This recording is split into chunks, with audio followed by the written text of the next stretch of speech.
I'm here with Joyce Woollcott, mystery writer. How do you go from, I saw broadcast? Yes. Designer. Mm-hmm. So is that like TV sets? Yeah, no, actually I was director of design at Canada's largest television network. Stop.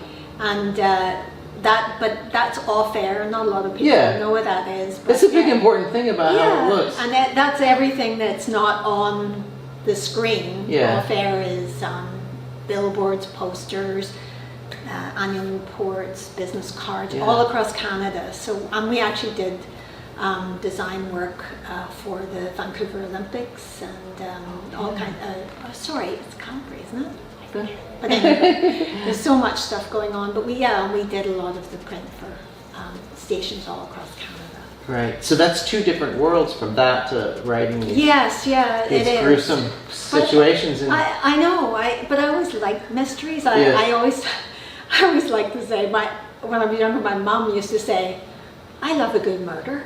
Yeah. And I was like, oh Mom, you want to watch a comedy or a musical? I go, no, a good murder, that's what I like. So I thought, and sure enough, once I got a little older, I started honing in on murder mysteries, anything, movies like that. And then I realized once I was able to finish work, I love my job, but after a while you want to have your own life and travel and stuff. So when we were able to, I decided to leave and do other things. Yeah.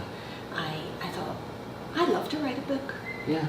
But obviously I thought at the time, I'll just write a mystery book. But you know what?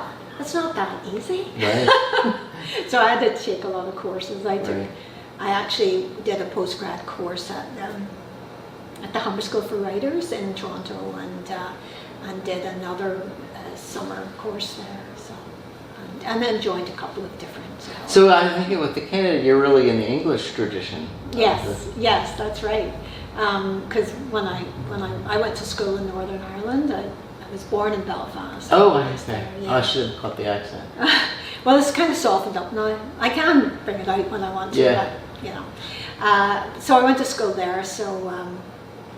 And then grew up there, and then I moved to Canada when I was able to. So, but Canada, it's not like you're from New York City or something like that. I mean, I don't think of, I guess maybe England's the same way. You don't think of. Yeah, well, we have certainly do have that more of a leaning towards the British grammar and things like that, UK grammar. So, but it's funny you said New York, because the first book I ever wrote, which is still in a drawer somewhere, I think every writer has one of those, was set in New York and Mexico.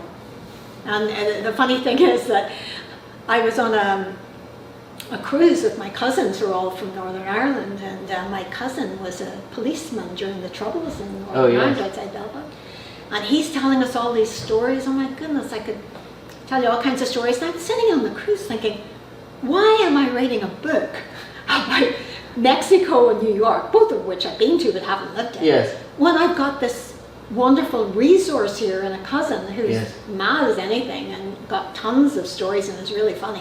So I decided I'd write some police stuff. Yeah. Does it put it in order in your head after getting it out and getting these troublesome stories out? Well, I lived a little bit during the Troubles, and to tell you the truth, you kind of get used to it. Yeah. The only thing is, I know when I first came to Toronto, there was a bomb scare in a theatre. Oh my gosh. Of all the things, and my husband and our friends who were there, the guy comes up and he goes, we'd like you to leave, we've had a phone in, there's been a bomb scare. Well, I was out of there. And my husband and everybody's going, oh, it's just, I go, I'm out of there. I was in the street waiting. Yeah. Because, that's the way it is with you if you live over there. But I never really got too much involved in it.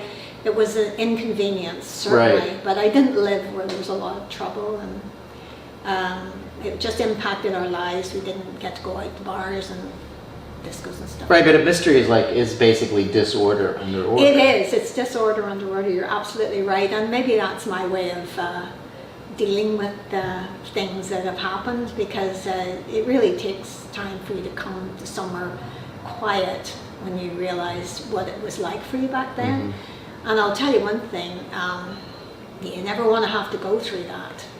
me, I like a quiet life now. I don't really want to deal with things that are unsettling and unnerving, and it's better to have a nice quiet life and live your life. And you said you've got something else coming up as well as part of it? Well, I'm writing I have 2 manuscripts written. One's a black comedy set in Ireland. It's about a couple of Irish sisters who are accidental serial killers.